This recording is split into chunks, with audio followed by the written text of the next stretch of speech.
And look at that. We're live. Seamless. I can still. Oh, wait. It's because I've got the podcast on in the background. I can still hear it. Sorry. Yeah, Look at that. The streamlined version of the APMA podcast. What a difference a week makes, and possibly better software. But anyway, we're going to be talking about gaming nostalgia on this one. I'm sure lots of you out there will be tuning in for this one or watching it back because it's a big topic we like to revisit on the pods.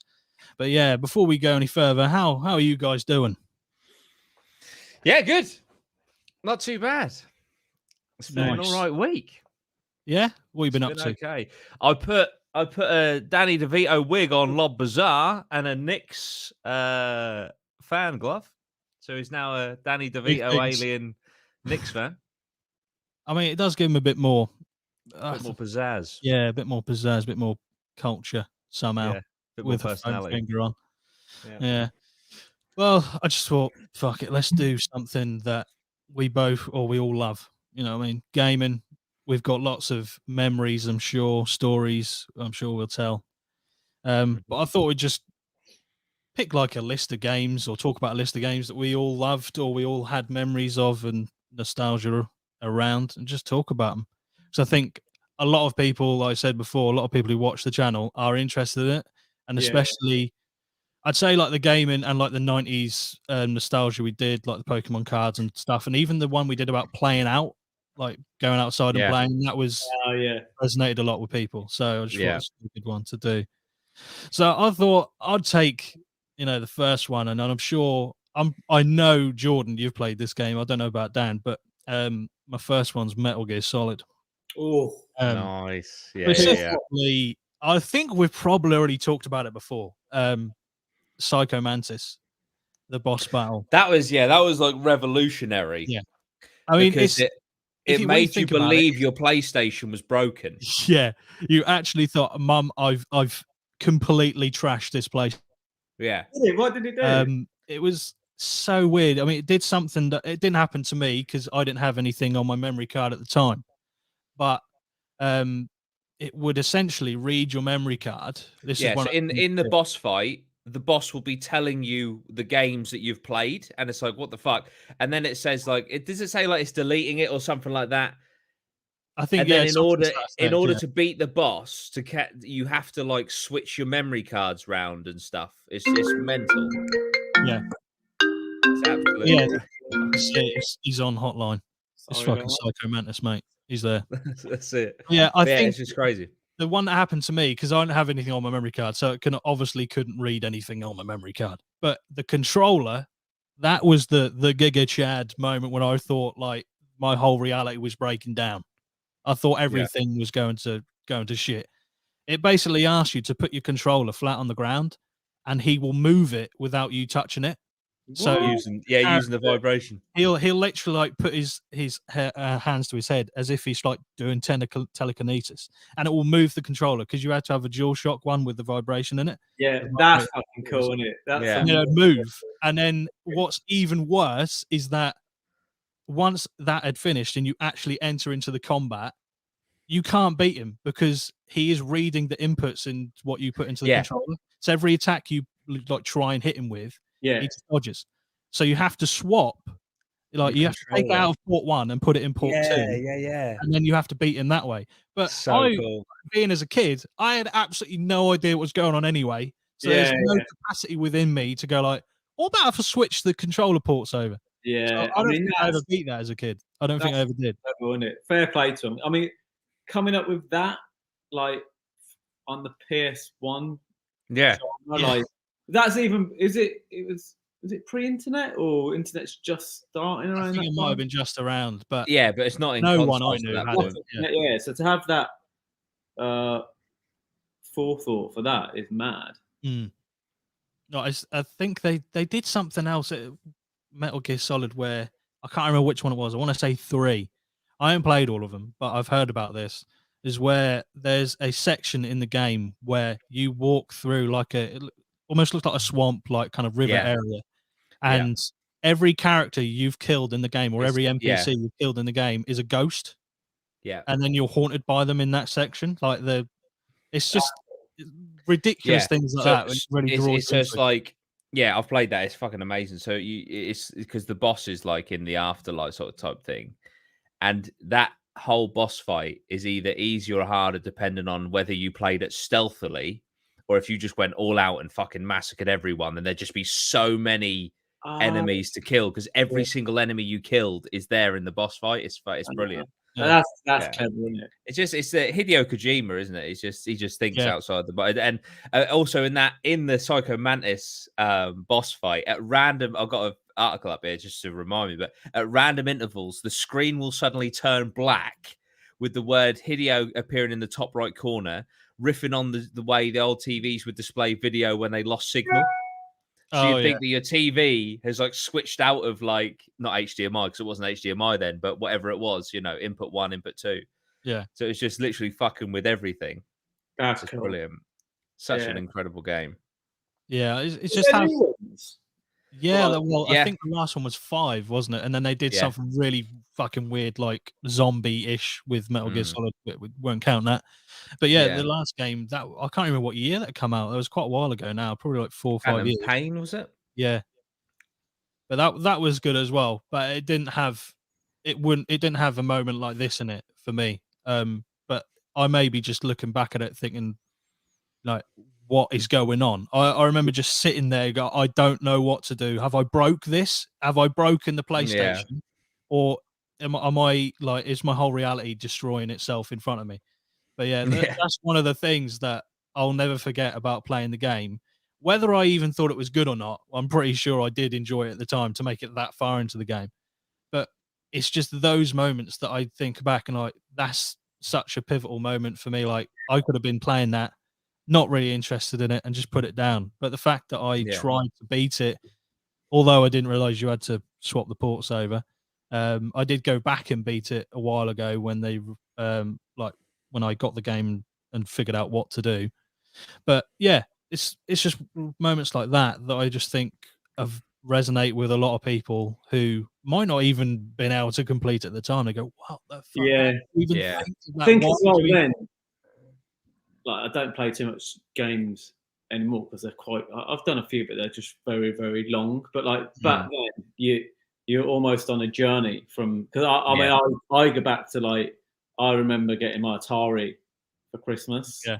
With like literally the Asteroids game, and there was the first console, like the first console, and I remember getting it. I was like the first one, so I experienced it from that going through it. I kind of had my thing with Tomb Raider. I was like, this is insane. Like you're finding bits, and you've got to put this here, and it's all linking up, and it was just like at the time it was like revolutionary. It never really been done, and it was like you were really had to think. It wasn't just like I've gone from like the Mega Drive or even pre that the Sega era where you just a lot of platform games and it was pretty good, but like most of it was basic. But then you get to like Tomb Raider where you actually got to figure stuff out, and it really gets your mind going. And I guess all games now adopt those like early things that puzzles and stuff. Most games got puzzles and things you got to sort out now, haven't they? Yeah, I do like the games where you do. Like, I don't like a game that is just solve a puzzle, but especially Tomb Raider, the later ones, they incorporated the puzzles in like how you access like their tombs, obviously. Yeah. How you access them and how you traverse the landscape is part of the puzzle. Yeah. Which I always liked with Tomb Raider. So games like that incorporate a puzzle into part of exploration or even getting a reward or a new bit of equipment, I think are really cool. And I think, the older games like Tomb Raider kind of forged the way with that. Yeah, like the Resident Evils and yeah. Oh mate, I have to get it out of the vault, out of my vault. I got on GameCube, admittedly, not PS1. I played it on PlayStation, but I've been recently started to collect the old Resident Evil games, and I've got Nice. Resident Evil 1 and Resident Evil 0 on GameCube. I don't even have a GameCube. I just bought them just for the sake of it. But yeah, they were the thing with like the Resident Evil games, especially the earlier ones, is just the survival horror element was just so scary shit in there. Yeah. Scary. Like I remember being genuinely traumatized as a child by Resident Evil. You know, like the first zombie that you come up against. I think because I chose to be Chris, who has a knife, just a knife, not a gun. Yeah. And so the thought of having to like go face to face with this creature as like a young child with a knife was just absolutely mortifying. But that's the other thing that like with the classic games is, well, with Resident Evil, obviously you had the 2 different discs for the 2 different playable characters. And then you had games like Final Fantasy, which were like 8-disc games. Yeah. I think even Metal Gear Solid was 4 discs, I'm pretty sure.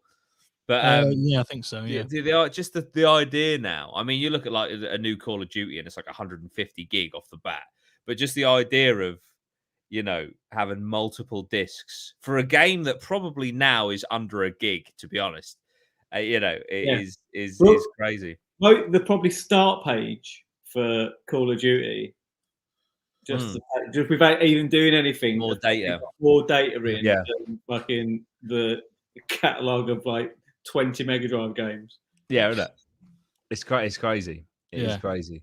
But just picking up when you said about the Mega Drive and the Sega, my youngest memory, I would say, of gaming is me and my dad used to play Streets of Rage. Oh, mate. And I'm talking like I was like fucking like 5, like 4 or 5. Like, but yeah, Streets of Rage, I always used to remember because you could like pick up like crowbars and stuff off the floor. Yeah. And it'd say like we've got to take it in turns to pick stuff up. Like, you know, oh, you had the last pipe, so now I get to have the pipe to fucking smash the pipe, son. I played that. I told that Streets of Rage 4 on the Nintendo Switch. I play it with my kids, and they love it. I mean, it's quite bad. I hope they don't say at school, you know, they're breaking bottles on people there, but it seems quite harmless. It's a bit cartoony, but they love it. They're like, "Oh, Dad, come on, can we play Streets of Rage?" I'm like, okay. Is the Streets of Rage 4? Is it still like a side scroller, like the? Yeah, it's the same. All it is it's funny because as you go through it, you can unlock the old characters. Cool. Like the actual like 32-bit characters. And you play with them, and then you can see them next to the other characters, which are like cartoony. And you can see like how bad different it is. But it's still, it's literally just the same concept. You know, it's the same like platform game. A few more like special moves and stuff, but it's cool. The kids love it, and we played it for hours. My first. It's funny because as soon as you said this the other week, while we're doing it, you think back, don't you, to like your first memories of. And one of my first memories of I got my Atari, and then I remember going into an arcade, like a shop where after school, and like they had sweets and stuff where we used to buy sweets, but they had an arcade machine with Street Fighter 2, and like and you had to pay like with like 10 coins and stuff, and it'd just be full of kids, and I was like these graphics. I was like, how could anything get better than this? It's insane. And then probably like a year later, obviously the SNES come out and you could buy it. You could actually buy the game, and my mate got it. I think I had a Mega Drive and he had a SNES, and we just ran his house like playing on it. I was like, and it was exactly the same as the arcade version. It was sick. Yeah, nice. That's like, it's mad, like because you think back, like for example with the PS2, right? I remember my cousin Tom got the PS2, and I went round and we played, I think it was Tekken 4, whatever the first Tekken was on PS2. And I was like, these, like you say, like these graphics are unreal. And then you look back now, and it's fucking awful. Like it's just like, how did I think, you know, that it couldn't get better than this? But it's just crazy. I find what's interesting with that, the journey is like because you haven't seen better, you can't comprehend. Like now I look at like an 8K and I'm like, okay, you can't get better than an 8K, but obviously at some point they, you know, with VR and stuff, they probably will, and you'll look back at 8K at some point. Someone look back at 8K and go, that shit. Absolutely. Well, I think the end game has to be, I don't know how the fuck they'll do it, but the end game, maybe in 100 years, however, it has to be literally lifelike, doesn't it? Yeah. Like literally you cannot differentiate And then I guess we fall into the simulation theory. Yeah, but I was gonna say but with video games, like, you know, because it's getting. I mean, I played some of the new Call of Duty campaign, and I've gone blurry. In some of the cutscenes, it's fucking good. In the right lighting, it's really good. And I remember when I went to the cinema. This is all connected. When I went to the cinema and I watched Avengers: Infinity War, right? There are some shots of Thanos, right? He's obviously a CGI purple monster alien, but there are some shots in certain lights where he literally looks like he's real. Yeah. And so you think, okay, so if they can do that and he is CG, yeah. Why can't they? Unless it's not either the technology's not there to, you know, because you'd have to render the environment as well, I guess. Yeah. But I'd say the technology is there for people, so I don't think we're that far off. Yeah, I think the next big leap will be coming away from flat screen. Mm-hmm. So that's because I think actually now the graphics are kind of like, if you got a VR set on, it's believable that you're in it. Yeah, with the graphics they've got at the moment. So it's like all it is like getting that VR like locked in with like a really good game that's like mainstream. And then like you're in it and immersed in it. Yeah, it's definitely all coming though. Yeah, for sure. Like there's because I've got the Oculus and it's the Quest 2. And there are some games where, you know, they're really fun, but the graphics are not great. But then they've got like those experiences, like where they've, you know, they've stitched all the photography together or whatever, and you're literally in the Grand Canyon. Yeah. And it doesn't matter where you look, you're in, and it's incredible. And I think it's just a case of crossing over the two. Yeah. With the Oculus, I think it breathes a new life into games that perhaps have been left for a while. Yeah, like I remember when I only played it for about half an hour around yours, but Resident Evil 4. Yeah, that's seriously cool. That is literally the best way to play the game. Yeah, and I didn't even imagine it would be. Like I would have thought, well, it's going to be not that too dissimilar to just playing it with a controller. But actually being there, like reaching down for weapons, that's the best thing. VR Resident Evil 4. Fuck it. If you want your shotgun, you have to reach over your shoulder and pull it over. If you want your pistol, you have to go to your hip. And if you want to reload, you have to like actually reload. It's just so fucking cool. Yeah. It's telling your brain as well. You're going through the motions, and then you're like, it's so much more. You know, it's not pressing a button. It's like literally doing, which is sick. I need to get an Oculus. They are really cool. They are really cool. And there's so many applications, like, you know, there's so many different things like fitness and stuff. You know, there's loads of different things you can do with it. They are really cool. And I do feel like VR, you know, they are pushing it hard, and they are, you know, it's not like a forgotten medium. Do you know what I mean? It's not like something that will just fall away by the wayside. I just don't see it. So I do see it kind of being the future, which is important. Yeah. But another kind of like franchise I remember being a big part of my childhood was Star Wars. Nice. But the two games in particular that I probably played the absolute living fuck out of were both the Battlefront games. Nice. They were slightly later on, so they're like probably early 2000s. I think it was 2004 or 2005, something like that. Yeah. I just remember just playing game after game after game on repeat of just continuous, like for hours upon hours a day.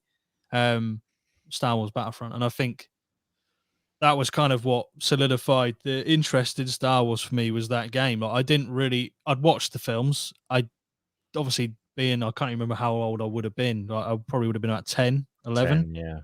10, Not really fully understanding everything that was going on. But those games made me more interested in the franchise. So then I'd go and watch more Star Wars films or seek out more Star Wars content. But I remember Battlefront being like the game where I was like, okay, like I actually really do enjoy playing games. As beforehand, it was like something to do with maybe my cousins or my sister every now and again. And weirdly enough, I didn't actually have a PlayStation or a PlayStation 2 at my house. It was actually around my my nanny's. Which, fortunate for me, she lived next door. So I was like, every time I'd just go out and get a game and fuck off next door. Yeah, Nice. thanks, man. But yeah, I just remember going around hers, just booting up PlayStation 2, and just absolutely slaying people on Battlefront. Like I say, it opens up the rest of what's available for Star Wars, which at the time, obviously, it's not as much as now, because that is a very oversaturated. Oh, franchise. Disney have milked the shit out of it. But back then, you had you still had the original films, obviously, and then you had the prequel films as well. So yeah, that just made me want to go seek out more Star Wars content. Whereas today, you literally can't go anywhere without there being it there. So I think that's like a good memory for me. Is like how I got into Star Wars was probably through that game, truly, or those two games. I know plenty of people would have been into Star Wars way before that, even before these games come out. But it's just another thing that I remember being a catalyst of me being interested in games. Yeah. One of my massive game changer for me was Command and Conquer. Nice. The main reason was, so it was a PS1, and it come out when I was in the army, and we used to go on. We had like guard duties we'd have to do. I always used to end up being on quite a lot of them for whatever reason. But so when you're on guard duty, it's like 24 hours, and it's usually 2 on, 2 hours on, like where you go around the camp, like patrolling, and then 2 hours off where you can do what you want. So we would I had a PlayStation and my mate had a PlayStation, and you'd take them both up to the guard room, and you had a cable that links them together. A LAN pie. Yeah, so like, yeah, that was it. Yeah, you had that cable, which was like rocking all shit. Like this is back in the day, like pre-internet, you know. Yeah. You couldn't get this. I remember like I'd travel somewhere to go and get it at this shop, and there's like, I've got one in stock. Like, no one had this cable, so we would link up. But that was sick, man, because you had your own telly, your own thing. So you do 2 hours on, which was quite slow. You like walk around camp, and then your 2 hours off would absolutely fly by. You'd be set. Obviously, I just remember you'd have like, you know, you could go. I think Red Alert. You could have Tanya. Yeah. Or like you would. Yeah, Tanya was like the fucking chick that would just kill everyone. Yeah, or you'd have like I just sort of play it with my dad, and after you'd be building your nukes to like nuke everything, but I'd have like the paratroopers, and I'd just keep flying them on an island and building them all up, and then he'd be coming in attack one way, and then you'd send all your paratroopers in. Yeah. The Tesla as well. That was like Tesla coils were dirty. Tesla coils would just fuck it up. But it's so good because it's such like a really fun game of chess. Yeah, absolutely. Yeah.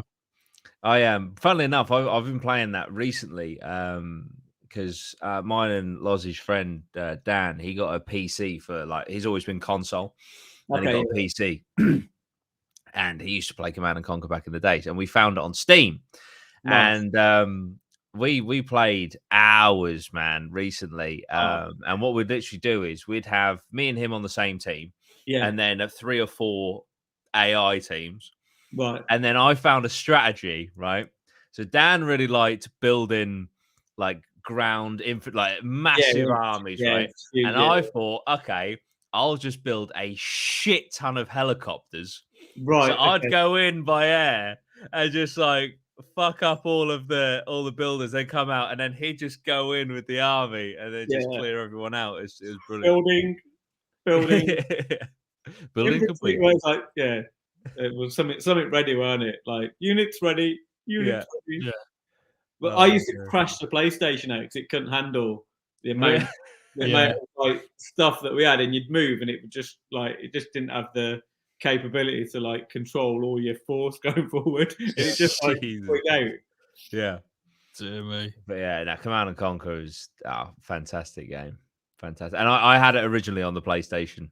And then the PS1, and then, I never ever got into not the the kind of story mode, like the missions. I always used to just do skirmishes, just every time. Build as big as I could get. Just playing that, like, it was funny because like Guard Duty sucked, man. If you didn't have that, it was just horrible. Like you're in a dingy little room with like a plastic mattress, and it's just a horrible thing to do. But like when we had this, it was like you didn't mind because basically with it as well, if like someone had a Guard Duty, they could sell it to you. So you're like, oh, you like, oh, do my Guard Duty for like 70 quid or 80 quid. So you didn't, it's horrible. So like you're like, yeah, sweet. So then you know get 80 quid and then you go and do a Guard Duty. But like sometimes most the sergeants in there will be all right because you have to bring your telly in, like and 2 PlayStations and set it all up. And like most of them are sane, but you'd get the odd one and you'd have it all in your car waiting to come in. And then you're like, oh, son, do you mind if we play on the PlayStation? And he'd be like, you get the odd one, like, no. And then you're like, fuck. And then you're just sitting there literally like just doing shit, like just crap admin or like sweeping up or cleaning the room or whatever. It was awful. But most of the time, they're like, yeah. I know I just said I didn't really do the missions, but the story in I think it's Red Alert. It's fucking wild. Like you go back in time to like Einstein, or no, Einstein goes back in time to kill Hitler or some shit. It's fucking insane. And then it goes forward because Hitler's now dead and would never have thinking. And then like the Russians have kind of taken over. It's just fucking crazy. It's absolutely mental. Story, I also, you know, like Assassin's Creed when you play. I played that last year, but you know, like the Viking one. And that's Valhalla. Yeah, you're playing like the Viking game. You're getting into it, and like you get immersed, don't you, into like the Viking-esque stuff, and then all of a sudden you get pulled out of it, and you're like some guy like going around a cabin, and it's some other story, and it like it really like in the modern day, the point of like I don't know, it's like because it's a simulation thing, isn't it? But which still affects history. I've never really. It's just weird, like it's. I had that literally. I got to that point, and I was like, "Okay, I'm done with this game now. Like, it's just I'm never playing it again." In that game, you actually can go to the fort that me and Lozzy did the paranormal investigation at. Yeah, Borough Castle is on there. Mate, the only thing I love about Assassin's Creed, and I used to like run for like, you know, it take me an hour to run somewhere. It's just going on those high points and just jumping. Yeah. It's like literally like anything else. I was like, I'm bored. I just want to jump off the high points and do it into a convenient bale of hay. Yeah. Oh, dear. Dude, that was a great, like, how are we going to make the person survive jumping off his? Let's just put a bale of hay at every single point in which they can jump off. I'll do it. I mean, I don't know anyone who's ever jumped into a bale of hay, but like, I remember playing in hay when it's going to hurt. Yeah. You're going to get mangled. Yeah. That hay is hard. Definitely. Yeah, I think like I didn't play a lot of Assassin's Creed. I've probably only played like 3 or 4 of them. But I think my favorite one was actually I think it might be called Black Flag. I can't remember the one where you're pirate one. Yeah, because I thought that was such a attack, like a switch from what they were doing already to just this massive open world where you can get a ship, sail somewhere, and do story missions, whatever you want to do. Yeah. Just that for me was like, oh well, this is like pretty much what we were saying at the start. What else you do? How do you make this better in an Assassin's Creed game by giving me all this freedom? How do you make it better? Does it get better than this? Yeah. But I haven't really played one since, so I can't say whether it has got better or not. But yeah, I think like open world games in general have really taken they're probably my favorite like sort of game. I'm going from things like when I played Grand Theft Auto Vice City. Yeah, first one I really got into. I played 3, but I didn't really spend a lot of time on it. But Vice City, I think, was the first one where I'm like, I'm down for this. I mean, I again, I probably would have been 8, playing that when it first came out. questionable parenting decisions were made, but I had fun. And I haven't turned out thus far to being a murderer, which I think is a result.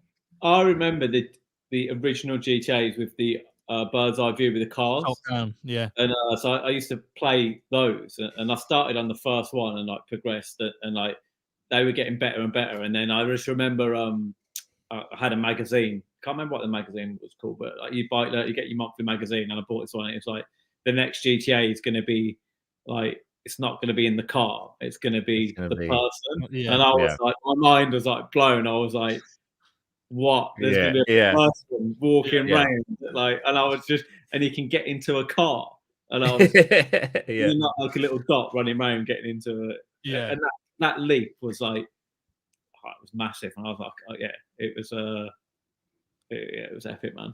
It just immersed you more in the game. Like, along with the best thing about the Grand Theft Auto, probably San Andreas and Vice City. Yeah. They literally shaped my music taste. Yeah. Both those games.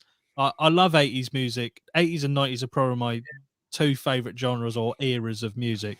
And I would put it almost 100% down to both the soundtracks in both those games.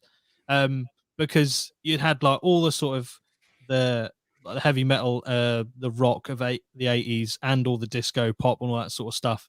And then with the 90s, you had the grunge music, you had the like the hip hop, that sort of stuff. And pretty much all of it is what I am pretty much into now, like more the rock and metal and that sort of stuff. But I still like listen to like classic hip hop and that sort of stuff. I don't mind listening to that. I can enjoy some of it. But I'll put that down solely to those two games because they were probably two games childhood playing, or talking about with my mates, looking up cheat codes, all this sort of shit. San Andreas was fucking. Yeah, Vice City was sick as well, but like they were just next level, weren't they? Just walking around like fucking chopping people up, no care in the world. Got my tunes on. I love that you could get really skinny with your character, or you can get really big, or you could you had to eat food and stuff, didn't you? Which was the first train and stuff. Yeah. Into the gym, you get massive and stuff. I don't know if it was the same on San Andreas, but I know for GTA 3, the gun cheat was R1, R2, L1, L2, up, down, left, right. No, I still remember to this day. I can't remember the exact what it did, but that was definitely a cheat. I think it's guns. I'm pretty sure it's guns. And then I just do that, and then I go and sit on top of a multi-story with a sniper rifle and an RPG and just shoot people for hours. Sniping hours.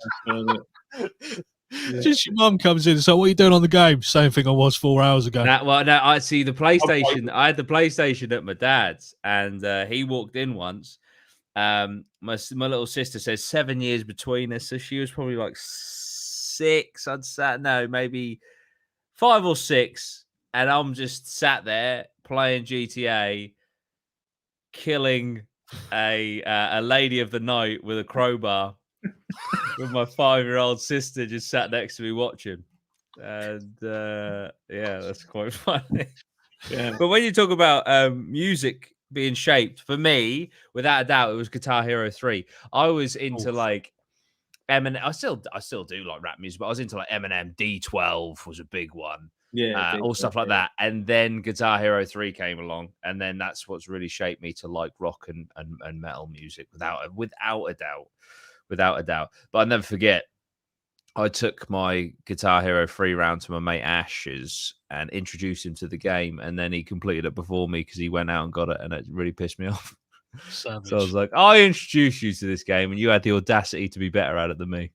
That was always funny with the old school games. Like, obviously, the main thing was to complete it and get the little bit at the end.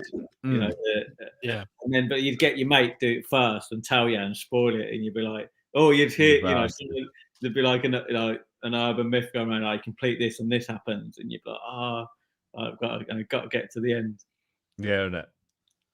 Yeah. It's funny because even some of the old games, like you literally couldn't save. So no.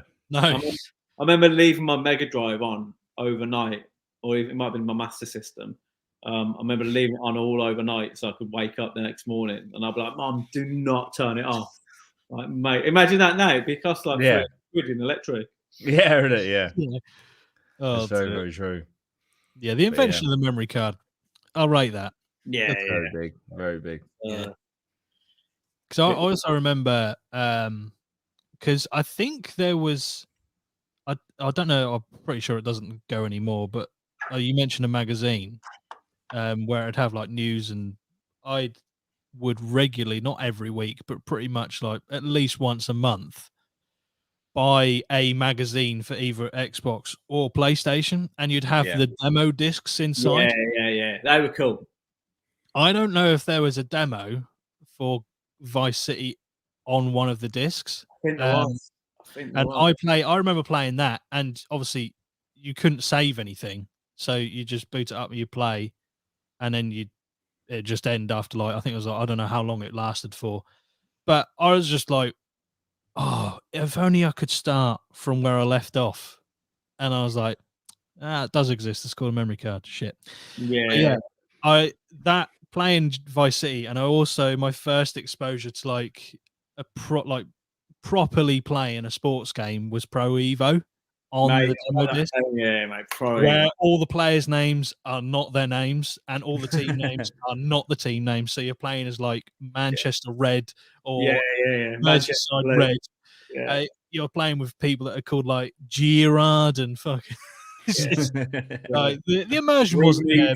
You appreciated that, you know, you're having a bit of fun playing a football game. But mate, so Pro Evo was so ahead of its time for gameplay. Yeah, like literally FIFA didn't have a patch on it at that time, and it was like, I remember like FIFA had all the licenses, so it was like there was a 3 or 4 year period where Pro Evo just ruled every time, and it was, you know, FIFA would be just for like doing managing and like, because, you know, or to manage a team, or like just because it had all the players. The game plan Pro Evo was by far the best. Yeah. But it took about 2-3 years, and then eventually FIFA just copied Pro Evo. Yeah. And then made it sick. Yeah, I think like the big thing is, for like, if you're playing a sports game, you want immersion, and there's no better immersion than having all of the licenses available, pretty much. Yeah. And I think that's where FIFA just won. Although, having said that, they're not actually being called FIFA anymore because they've split with FIFA. So next year it's going to be called like EA Sports Football or some shit. Okay. But I don't know what will happen with the licenses in terms of the teams, but it'll be interesting to see what they do next year, because they kind of, I feel like they kind of just relied on the fact that people just want to play as the favorite players and the favorite teams. Yeah. Just bought FIFA for that reason. Yeah. Didn't really innovate that much in the last like several years. Probably more than that, to be honest. They all just seem the same to me. Yeah, I would only play it for the career mode. I was not interested at all in Ultimate Team or playing online. I think 2012 I dabbled in Ultimate Team and like doing seasons online and that sort of stuff. But other than that, I didn't really give a shit. I just wanted to play career mode. Career mode, like getting someone coming from the bottom and working your way up. So I always love career modes on like the UFC games or boxing game, whatever it is. It's just like the starting off as like the down and out, and the rocking, like building your way up. Yeah, there's nothing better. It's like one of the best things on the sports game, kind of like building up from the bottom to challenging the top teams or the top competitors, wherever it is. That for me is like one of the best things about the sports game. But it's just with FIFA, particularly in the last, I'd say probably 10 years, it's almost been cut and paste every year, with like small, and I'm talking about minute differences. Like they might change the interface, they'll add in like stuff where you can pick in what sequence you do training, recovery days, and rest days. Those are not things to add to the game to make it any better. You can now jockey. Okay, cool. Yeah. What the fuck is that? All right. Yeah. I haven't owned a FIFA since 2011. No, I any hockey games, EA Hockey or Speedball. Do you ever play that, Speedball 2? No, I haven't. No. Speedball 2 on like the Mega Drive. But guys, recently, I got it. ordered it in. I just started playing it again from and it's still really good. Like it's still it's really hard. And you go through, you start off in one division and then you work your way up to the second one, but it's really hard to get into the second division. I spent hours on it, but then I've just bought this as well because it's a bit limited. So that's nice on the PS1. So I'm going to play that at some point, maybe next weekend or something. I honestly feel borderline ill at how many like PlayStation games I've just sold for like 50p on a car boot. Mate, they're going up. Oh man, aren't they just? I know, right? I know somewhere at my nan's there is a treasure trove of PS1 games and PS2 games. Just gotta dig it up, mate. That's it. She's still got the PS1. I know she's still got the PS2. I have no idea if they worked. The controllers will be there, all the cables, whatever. She probably even has the same TV that they were hooked up to. But just keep talking. I was just going to delve in the vault. I'll be back. I'm just going to go in his vault. Yeah, I've got a little vault. I mean, the thing is, in 20 years, that stuff is just going to be worth like so much more money. Because obviously, they make a few hard copies now, but everything you just download everything, don't you? So this is the thing. Like, I remember being staunch, like almost militant against downloading games. I wanted the disc, I wanted to put it in the machine, and I wanted to run it. Mini one. Ownership of it as well, isn't it? Yeah. Oh, he's got a little mini PS1. But yeah, I remember like I'm never ever downloading games. I want them on disc, or I don't want them at all. Yeah. But now I don't give a fuck. Like I'm on my Xbox, which has a disc drive. I've got the Xbox Series X. I've not got one game on a disc. They're all on the actual. Yeah. The thing is about that, like I don't even know because I've never looked into it. But like, obviously, the beauty about owning a physical game, and especially the older games now, it's like you can resell them. Yeah. Like, I don't know if you download something, can you? I don't think so. Oh, yeah, probably can't. Oh, mate, that's spicy. I think we'll look back on this era of like hard. Mate, GoldenEye. They're bringing Banjo-Kazooie. Yeah, they're remaking it, aren't they? Yeah. Imagine like in like 50, 100 years, 200 years, like when they're going to look back at these hard copies of stuff are going to be worth so much money because they're going to be so rare. And like I say, you just no reason for it. The companies are never going to do it again because it's not financially viable. No. You might get like they do with the old, like the token gesture where they do like LPs and stuff. Like as a kind of collector's piece. Yeah, but they're just not gonna. You're not gonna have to get them en masse, and they'll be expensive as well. Yeah, I think like because they saw obviously a lot of the time no money from a real resale. Yeah, it was like always the impetus is like, how do we stop people doing that? Oh, let's make it digital, and they can't sell it on.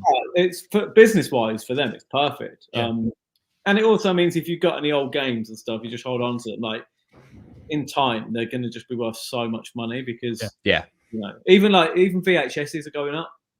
Just blank ones. Certain VHSs, tape cassettes, the old tape cassettes you used to get. Like some of those are going for like crazy money. And like I say, I've been going around car boots and just. At the end of the car boot, they'd just be all lying on the floor, like hundreds and hundreds of them, because like people couldn't even give them away. Same thing with DVDs at the minute. Like you can get in charity shops, you can get 5 DVDs for £1. And I guarantee in like 10 years' time, there's going to be DVDs that are going to be worth like really crazy money. You'll be like, oh man, like I saw that in a charity shop. It's literally 20p. But it's happening a lot with VHS tapes, isn't it? VHS tapes, I see a lot of people using them in like backdrops and stuff, and it's so weird what nostalgia does. Because if you go back 10 years, I just think, why the fuck you got a video? If I see some like classic movies in VHS in a backdrop, I'm like, that is fucking sick. Exactly, mate. Nostalgia. So weird. There's such a curve. So same with old cars and stuff. Like I always look at cars on the road, and I'm like. You can see stuff when it's just turning, and you're like, you look at something, you go, that's old and shit, and it's like bottomed out at like whatever, it'd be like 500 quid, and then they start to curve up, and then you know, like an old Mondeo, which was like you'd buy for 200 quid, and then all of a sudden they start becoming retro, and then all of a sudden you look at them and you're like, oh, that's actually quite cool. And then, you know, like my first cars were like Mark 1 Astras, Mark 1, you know, Fiesta, XR2, XR3i, stuff like that. And it's like, now they're worth mad money. Yeah. And you literally, and when I chat to my dad about it, it's like, man, like the cars that he's had and scrapped for like 50 quid, like, you know, like the Escort California and stuff, you know, like, and that now would be worth like 50 grand. Yeah. Those are, that really fucking, that stabs you, because you're like, but as soon as, if I buy it new and I drive it off the forecourt, it's lost like at least 30% of its value straight away.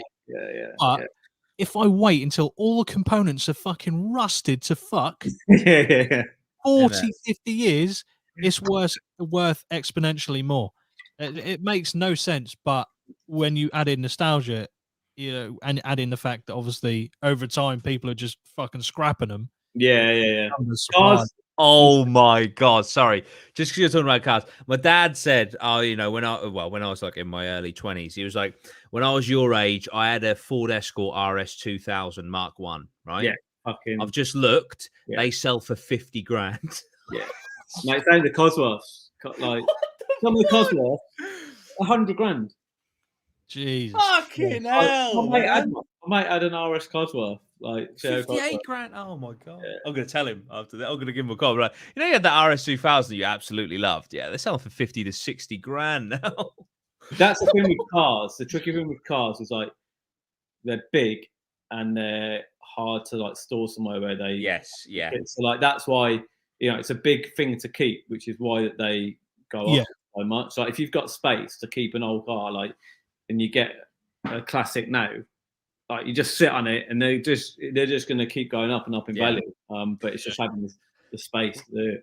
Yeah, definitely. Because that's like my favorite car of all time. Don't know. Well, I do know why. It's funnily enough, we can bring it back to gaming because it's because of Need for Speed 2 Underground, right? The Nissan 350Z. Just ever since I was like 12 years old, saw that. Oh my god, I have to have one, and I will have one, and I can get one for about 7 grand, right? They're not that expensive. That's cool. But they stopped making them in, I want to say 2008, something like. So anyway, so they're getting like, you know, old, but they do have a following, and I'm thinking exactly what you're saying there, you know. So the kind of going rate at the minute is about 7 grand, and that's pretty much where it's stayed for the last 2 or 3 years. So I've been looking, it's going to start curving up, and then I think it will, won't it? Like, you know, in 10 years time, you know, if just get one, enjoy it, and then hold on to it. Mate, if you get one, enjoy it, and then, you know, like spend the bit of money on doing it. The good thing about that is like, if you go and buy a 7 grand car now that's like, I don't know, what, say 2017 reg or whatever, it's like on its way down, like that's still got a way to go. Whereas that car you buy now 7 grand, like that's at its bottom. Like in 5 years time, it's only going to go up. Yeah, and you've used it. No, exactly, because that's what I was thinking. Because like, even if I had it for a bit and then sold it, it would probably go up, and then it's just like you're almost getting paid to enjoy the car you've always wanted. And most cars buy and then resell them. Or if it did, heaven forbid, go down by say 500 quid, if you had it for 2 years, you've spent 500 quid to enjoy it. Essentially, is how you should look at it. But if it's a car that's like of an age where it's not giving you loads of problems, like it's decent enough to drive it about, and there's like you can get parts and stuff for it, and there's people who work on it, then it's a win-win, really. I think, well, because it's Nissan, because it's Japanese, I think it might be a little bit tricky with potential, but then there's plenty. You can join clubs and that though. There's clubs you can join to get stuff. But I've just always wanted that fucking car. Always wanted it. What was it about that car in particular? Or was it just because you used I have no idea. Yeah, just used it in Need for Speed 2 and then did it up in Need for Speed 2, and then I was like, cool, yeah, that's a fucking sick car. Yeah. I really want sorry, mate, I put it in there. No. A 60s Mustang. Oof. Yeah. If I was going to pick an era of Mustangs, it would be a 60s Mustang. Yeah, I'm like, but I haven't got anywhere to. I've got a garage, but it's full of stuff, and I haven't got anywhere to put it. But I know that those because I started looking at them a couple of years ago, and at that point they were about like 12 to 15 grand, and now they're about 20 to 25 grand. So they're already on that upward curve. Keep going up and up and up. Yeah, John Wick's car, that is 1969 Ford Mustang.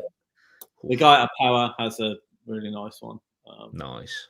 Can't remember his name, but it's a blue. The one out of Gone in 60 Seconds is a nice one too. I can't remember. Yeah, exactly that's the GT500. I'd imagine it was. I think it's definitely a Shelby one.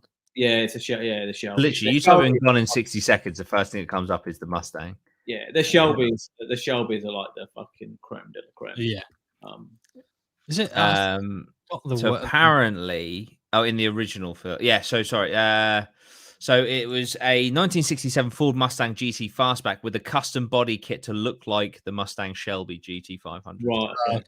It's a 5-liter supercharged engine. Like, that's most of them they are hefty as fuck.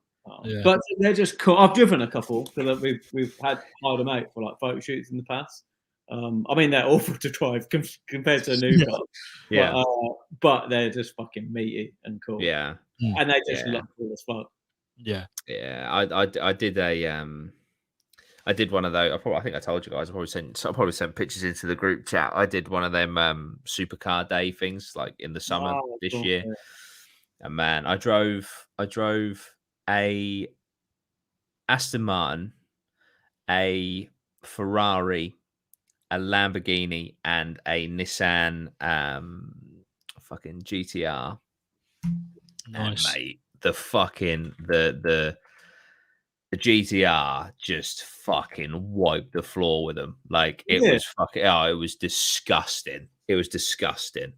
Like that's interesting. Yeah, the Lamborghini was fun. My best lap was with the Aston Martin, but that was because it was last. I was gonna say, yeah. I went Lamborghini, Ferrari, GTR, and then Aston Martin. And by the time I got to the Aston Martin, because I knew the track, I was fucking like ripping it into the corners.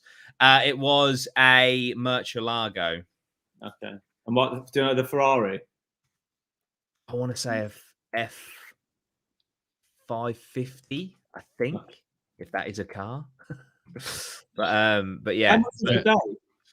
It was a present, so I don't actually know. But it was fucking fun. It was a great day. It really was. Because even when you're like waiting for your turn, you're watching like because they were the 4 that I selected. But there was like Transformer cars there. The DeLorean was there. There was so many cool fucking cars there. Like, where was the track? What track did you go to? Down in Essex. There was a track in Essex. Oh, it was just a custom track that they had down there. Yeah. And then just all of these supercars there. But it was just cool. Just I imagine they don't let you go over 87 miles an hour in the DeLorean. That's it. That's it. I don't want you unless you want to change history. Yeah. He's just fucked off with it. I don't know where he's gone. Yeah.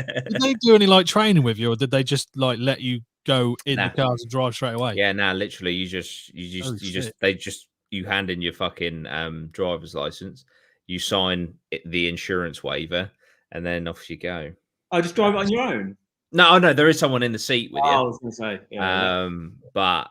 but yeah, it was it was fucking great, and it just solidified for me, like if I get to where I want to get to and all that sort of jazz, GTR will be the car. GTR Endgame, GTR, fucking hell, man. It's just the thing is, it's an incredible car. It's fucking powerful, but it is a fucking monster to look at as well. Yeah. Just, especially from behind, the GTR is fucking filthy. Yeah, the GTR downs it. GTR Skyline is always like the car that I look for in a racing game. So like, let's do that up. Let's fucking get this out. Let's go. Such a fucking good car. Yeah, it's iconic, isn't it? The Nissan Skyline is fucking. Yeah, especially. I didn't realize like a year or two ago that is actually like the GTR is the evolution of the Skyline. Yeah. Oh, okay. Yeah, I didn't know that. But yeah, It's I'm the just one. looking at pictures of it now. I just fucking really want one. But yeah. Yeah, I just remember taking it back to gaming for a second, just with driving games, especially like playing them younger. I just wouldn't bother steering. I just hold down the trigger, get the gas on the go, and just because a lot of the time they'd have, especially on like the street circuits, they wouldn't have like a wall there. It'd be like an artificial barrier with like some arrows on it, telling you where to go. And because a lot of the time it wouldn't just be like a hard corner, it'd be like a curve to it. I'll just hit the side and carry on going. And I'll just be like, put the AI difficulty on like brain dead and just come first every time. There was, I mean, obviously you get like Gran Turismo 3 was a big one, like incredible fucking game. But some are like the racing games where you'd like not so much Mario Kart, although Mario Kart was awesome, but like there was some like Hot Wheels ones where you'd get like guns on your car and shit. Some of the Hot Wheels like on PS2 and PS1, some of them games were fucking awesome. Do you remember Micro Machines? That was good. Yes. Fucking, there's some really cool into the game. Yeah, that's fucking seriously. What was that? Game. Was it called? I can't remember. I think it was called Blur. Was it Blur that we used to play quite a lot? Yeah, where you got power up. It was like Mario Kart, but with real cars. Yeah, you got like power boosts and shit. I mean, it was absolute bullshit. You could be in front by like 5 laps, and then you get hit by something, and you just lose like out of nowhere. But it was always like a good sort of game to play with mates. Speaking of like power ups and getting hit and stuff like that, I must admit, whenever I go into an arcade and I see the proper sit down Mario Kart games, I think if I had a mansion, man, and I had like a having one of there or two, would be fucking immense. That and a cheeky fruit machine next to it. Use a fruit machine as a piggy bank. Yeah. But it's fucking. That's the beauty when you got kids. Is like you're like, oh, I'll take them out. I'll take them down. I'll look after them, and like you get just as much enjoyment out of it. Mario Kart together. Yeah, it's like, can we ever go on Time Crisis? Fuck off! Yeah, that's like I think about like I'll be happy either way, of course. But if I have like a boy, I'm thinking like, yes, fucking Scale Electrics, let's fucking go. You know or let's have a girl that's into Scale Electrics. You know what I mean? Your kids like. Even like I always thought that about boy stuff, but like even my girls, like they just replicate the parents anyway. So whatever you're into, they're kind of interested in it. So I mean, my kids like love, they love like play fighting. They love like arcades and stuff, and it's it's funny. They're not like they're not like girly girls, but this month you're going to enjoy dinosaurs because I will. Lego. I mean, I've tried to get them into Lego, but. They did the Friends Lego for a bit, which is not as good. What the sitcom Friends? No, there is an actual sitcom, but it's called Friends. It's more like it's like Lego. It's like girly Lego. Right. Okay. It's kind of more focused around that, and it's cool. Like it still builds different things for it, but I like obviously me trying to buy them Star Wars Lego. They're just like, they're not interested. Right, that's their stuff. But even the Friends Lego, it's still cool. You can build, they do some really cool stuff that you can build. But I mean, if I had a boy, he'd be like, he'd be getting all the Star Wars Lego. But I don't like it. Yes, you do. Yeah, you do. I'll make it for you. Don't you worry. Yeah. Oh dear. But like fucking. Oh man. Yeah, definitely. When I have children, I'll definitely be reliving my childhood through them. Yeah. I don't even care. That, and they'll have a golf club in their hand at 2. Other than that, like I'll be like, go down the driving range with your granddad. Just don't copy his technique, all right? But I've always going back to the arcade. I've always wanted a fucking. I think they're about 1,700 quid. I've always wanted a Time Crisis machine as well. Yeah, with like the pedal and man. Yeah. I've got a little one. It's a Mortal Kombat one. Yes, yeah, I've seen it. That's quite good. But that cabinets are fucking cool. Yeah, that company now they do a range of like, so they do a Terminator one where you've got the gun.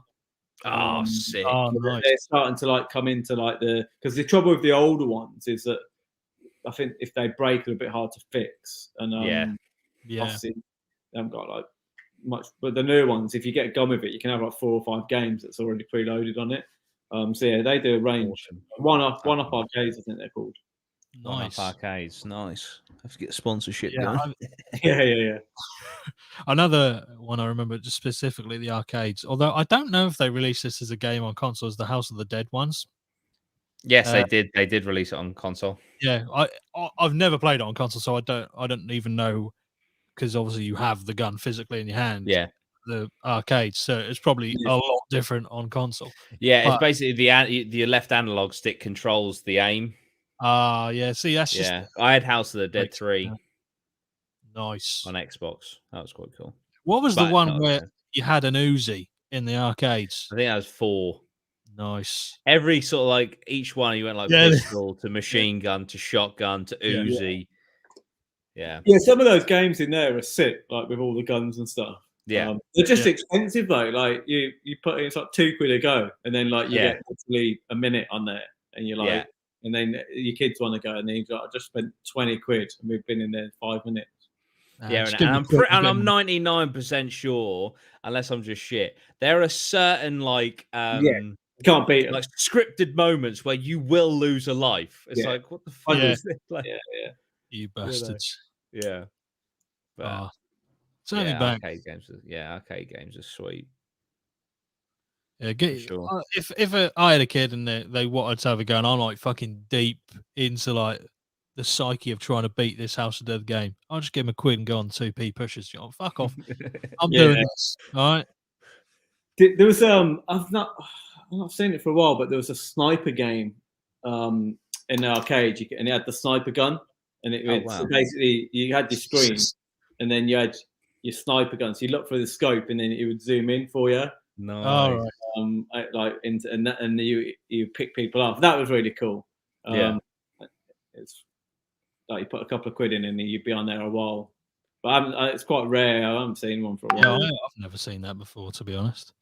It's like that when we did the podcast and the challenge with Leah Shukva. That place. That's cool. Obviously had all of the fucking. I wonder how they're doing, because they obviously had all the arcade stuff. I want to get back there, and cassette pizza was awesome as well. Oh that was nice. That was nice pizza. Weekend. Yeah, definitely. But that was a really, really cool place. Yeah, especially like the cars, the go-kart thing. They were cool. Yeah, I've still got the license thing in my wallet, because you printed out your own driver's license, didn't you? Oh, yeah. You get arrested. Let me see your license. There you go. Get out of my face.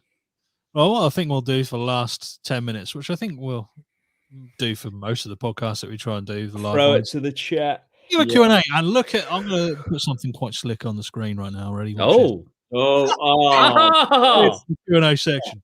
Nice. Oh dear. That's nice for the audio listeners. Questions into the Q&A. Even if you do join just one live stream, and you can do it, I would employ you to do it, because you don't get to see some of the shit what's going on. That's it. You need to see these banners, because they are fucking the tits. Let's tell you. Get your questions in for the Q&A section now. And also, I can, with this software or with this web application, right, I can show the comment.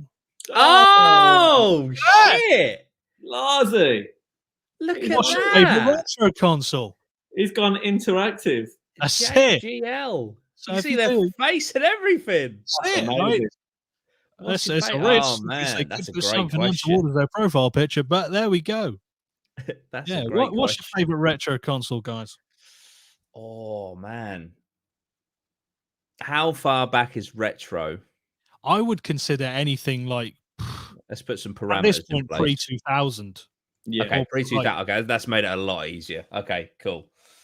I'd probably have to go with the Nintendo 64. I didn't really play a lot with the Nintendo 64. I didn't have one. But yeah, I knew a lot of people who did. In fact, I got this out a minute ago. Last time we did a nostalgia episode, when we went into the lunch break or like the mid break, I jumped on eBay and I won this Quake 2. I remember. Nice. Yeah. And it's sealed, and I opened it. It's in like a protective case, and I opened it, and it stinks of fags. Whoever owned this smoked a lot. Yeah, rolled. So I'm so glad that it is in a protective case, because it's the only thing stopping my room from stinking. Keeping all that nicotine in there. Yeah. Oh, yeah. I would have to go for me, Mega Drive. Mega Drive. Just because the Streets of Rage 3, I think, and Jungle Strike. There's just so many iconic Mega Drive games, and I think it's always like the one I've got so many fond memories of that console and renting games and swapping them over. We used to have this this guy. It's really weird, and I mean, we must have been about 10 or 11, and we get the bus to like another town, which is quite a way away.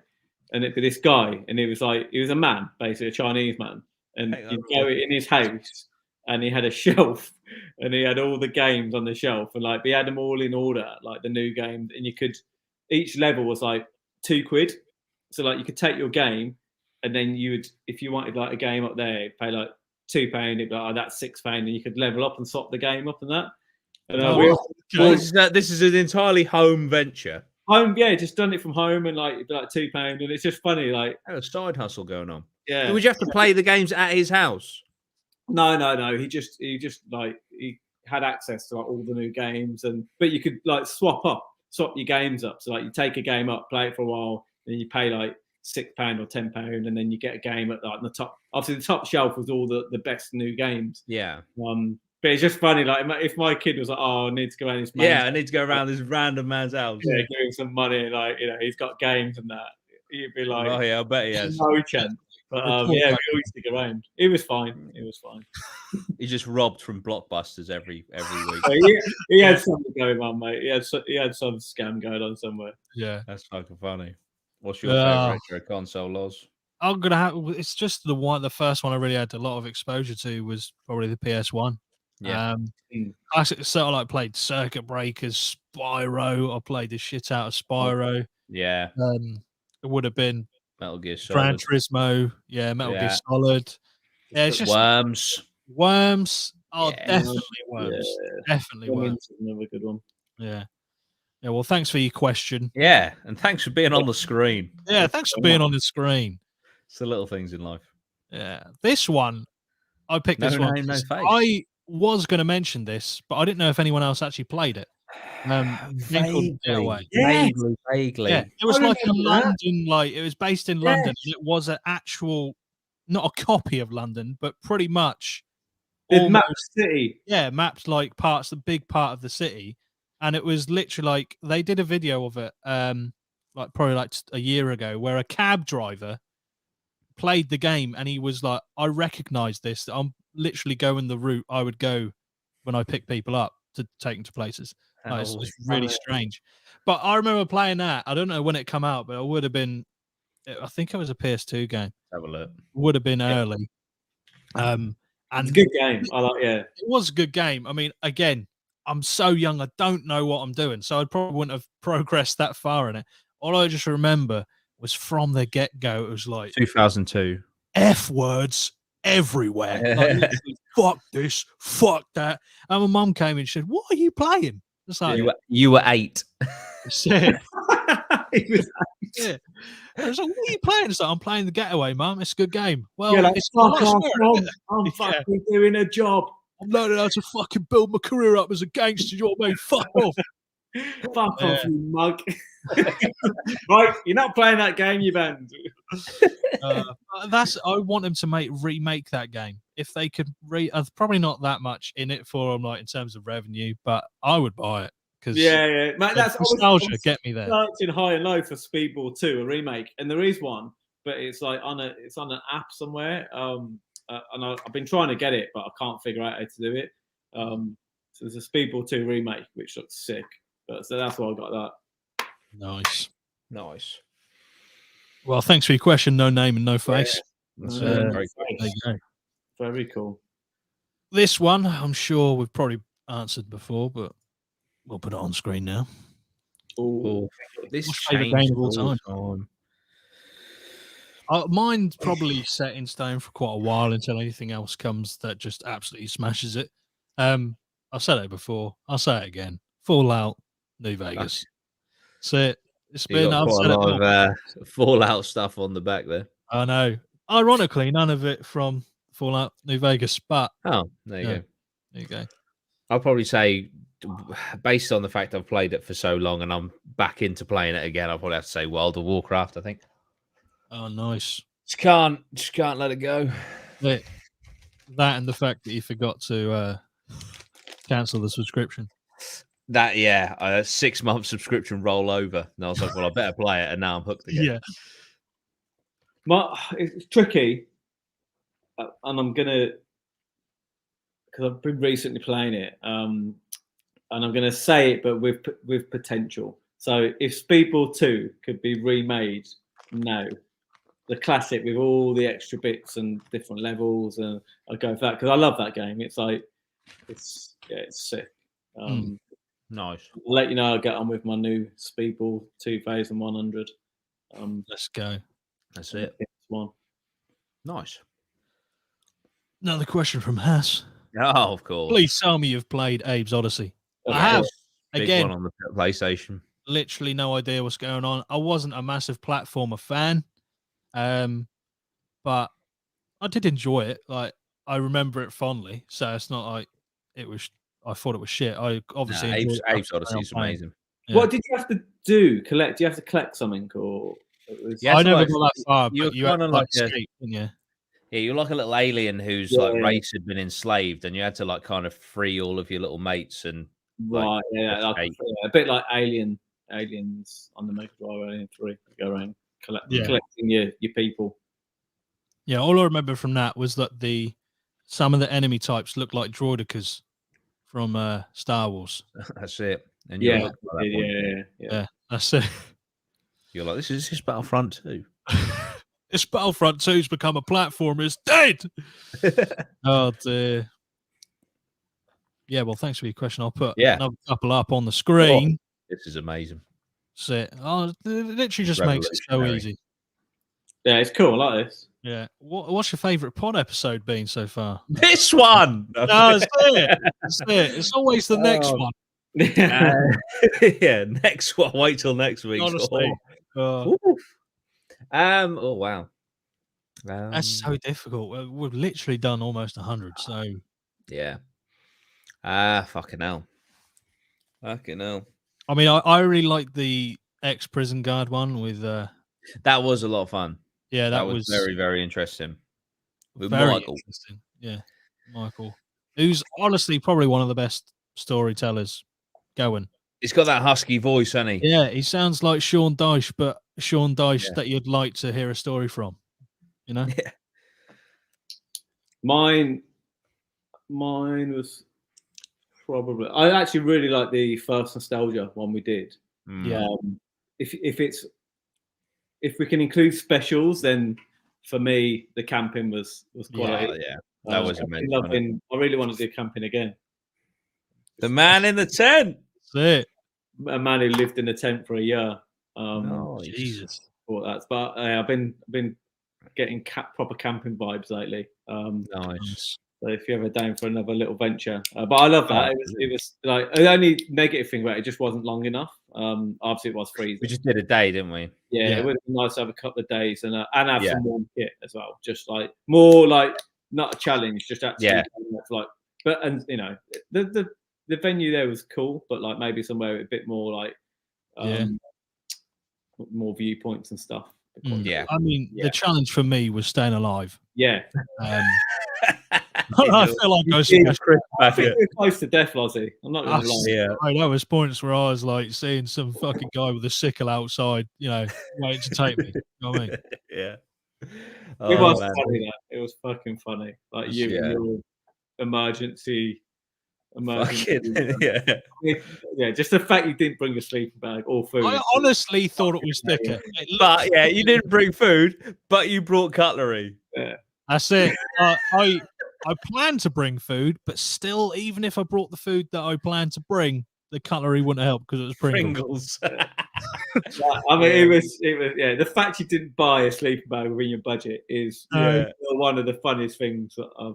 And it was like -5. It was ridiculous, man. Easily, it was ridiculous. I bought hamburgers and they just did not work. Yeah, I really enjoyed the just talking about specials. I enjoyed all the specials, to be fair, but I enjoyed the abandoned place. Yeah, like, not mainly, but I really enjoyed because obviously it was you and Ben, and then us three. Kind of like trying to rendezvous was just that's so cool. I went into proper like army mode, and I was like being stealthing, and I was at a building and like looking around. I mean, the thing was, we may or may not have been allowed to be there, so that did help. You know, we definitely not right there. But as for an episode, do you know what? I don't think and this is awful of me, but I just don't think I've laughed as hard as I did when we the conspiracy episode with the flat earther who came back down to earth a little bit too hard. It's still getting me now. It's more, but that I'd say that's probably my top one. I think that was the first conspiracy we did. We were all. It was fucking funny. That was hysterical laughing, wasn't it? That was. I was crying. I remember you slammed the desk that hard as you were laughing that the camera shook. So it really emphasised how much you'd lost yourself. One of my favourite points was when we watched the watch. Watching the David Attenborough documentary, and then Lozzy falls asleep. That was the first pod. That was the first one we filmed. Then I got absolutely off my tits on sugar and shit when we did the fucking heat. Yeah. And then we scrapped the cryptid episode, which we released about 2 months later because actually it was fine. Yeah. Well, I must admit, I felt groggy all the way through that one. The bit for me in that cryptid one. Obviously, I'd done loads of cryptid videos and that. I'd done like all the Mothman shit, and then I was trying to talk about Mothman, and I just couldn't fucking formulate a sentence. I was like, so that's when in my head I was like, yeah, this cannot see the light of day, but it did, and people liked it, so it's fine.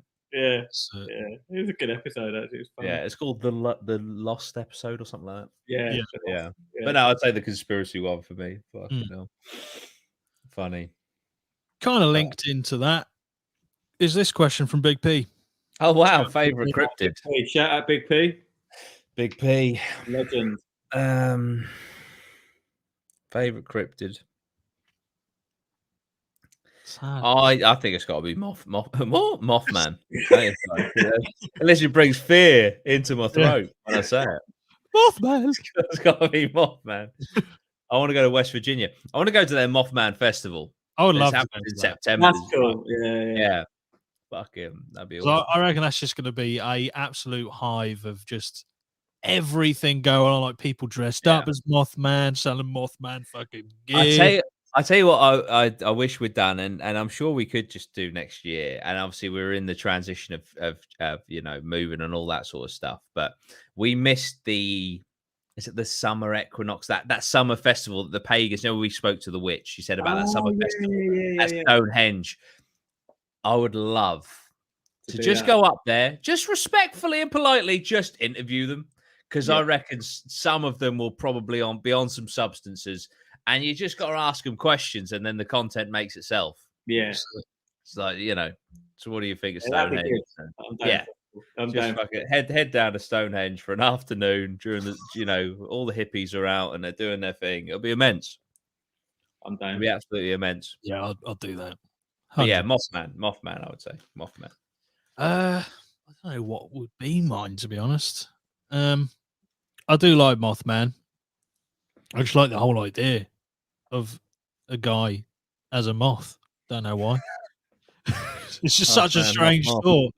But I like the black shark as well, because it's kind of from local. local Nice. where we basically saw it the other week. I mean, yeah, we did. We saw fucking everything. Yeah, UFO. There's all going on. That's it. Yeah, I was going to say the wolf. Like, I do like the wolf. Black shark. What others are there? Loch Ness. Loch Ness, Bigfoot. Yeah, there's some. I quite. What's the Yeti? I like the Yeti. Nice. Yeah, it's a good one. A variation. Bigfoot. Like a Father Christmas Bigfoot. Yeah. Yeah. Yeah. Nice. Yeah. The wolf. Yeah. The shark. Is there another wolf? There's another wolf, isn't there? I think there's a couple of them. There's the Chupacabra. Yeah. I like. And then there's also a few like panthers and stuff lurking about. Yeah. Big cats. Yeah. Anything mean. Anything mean. They're all pretty mean, isn't it? I mean, there's a devil in there as well, isn't there? Jersey Devil. That's it, the Jersey Devil. Yeah. Oh, what's the swamp one? There's a swamp. I quite like that because that's quite funny. The accounts. There's like the swamp monster. Oh, is that the one we watched the video of that? Oh, and they're all watching him, and he's yeah. like, there's a whole like community of like they all think they've seen him. I just seen this swamp monster come out. Of the swamp, Yeah, because there's like the Louisiana fucking swamps.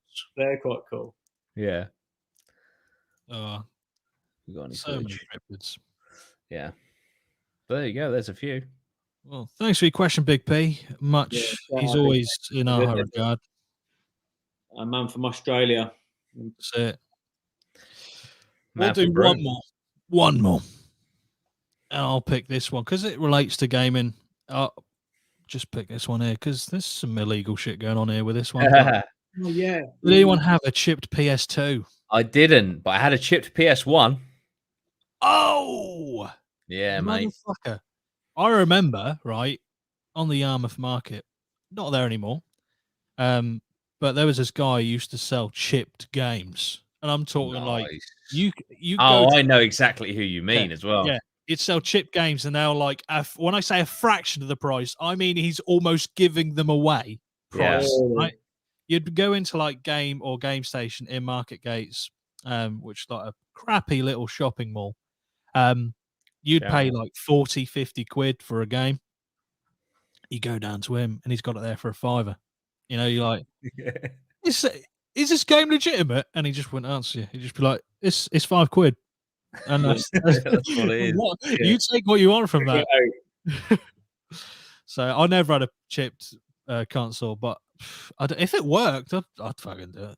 I think I had a chipped PS. What is that? So you put a disc in, and there was a little red thing that you clicked in.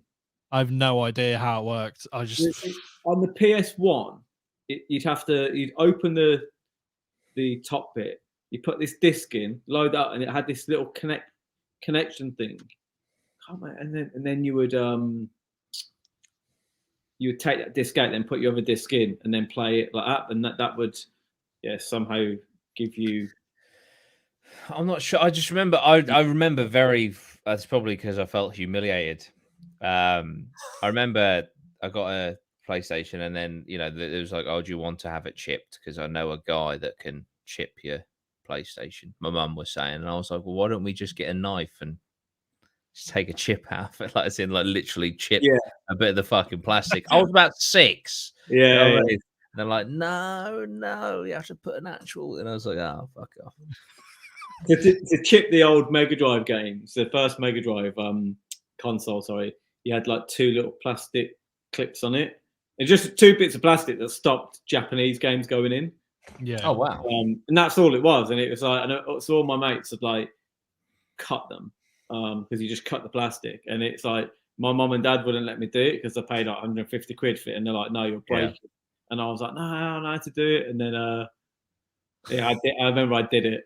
I did it anyway. I went mental. Oh man, it's funny though, isn't it? Like, imagine like you could chip fucking new consoles. Yeah, you probably. I mean, someone real technical. Probably. But like, gone are the days of like pulling a bit of plastic out or Yeah, most definitely. Sticking something in the side. Most definitely. But that is a throwback, getting a console chip. Just a random one on that. Did you ever remember on the PS1? I think it was maybe there was always like little compartments with like extra stuff. And but I never used them, and I never knew what they did. But you'd hear like myths going around that you could, you know, it was an upgrade or I don't know what that was for. I think they were just like for like specific things. Like there'd be one for like the portable screen and shit that you just plug in and just stuff like that. Like I know with the GameCube, there was one where you literally plug the GameCube into like a base, and then that allowed you to put Game Boy Color, handheld Game Boy games in it and stuff. Stuff like that. So there was a purpose to them. Yeah, but just very, very, very niche. Yeah, super niche. Yeah. God, take us back. Take me back. That's it. Good day. So, well, thanks for your questions. Yeah, thank you guys. For the pod. It's been a great podcast. I've enjoyed this. I mean, that's gone so quick as well. Yeah, it honestly don't even feel like 20 minutes to me. That's it. Well, yeah, well, thanks for joining us, and we'll see you in the next one. Remember to like, share, subscribe, all that good stuff. We'll be back next Thursday, 11 o'clock, if that's good for everyone here. Perfect. Yeah, next week, 11 o'clock, Thursday. Let's go. We'll see you then. Thanks for joining us, guys. Thank you. Up the APMA. Up the APMA. See ya.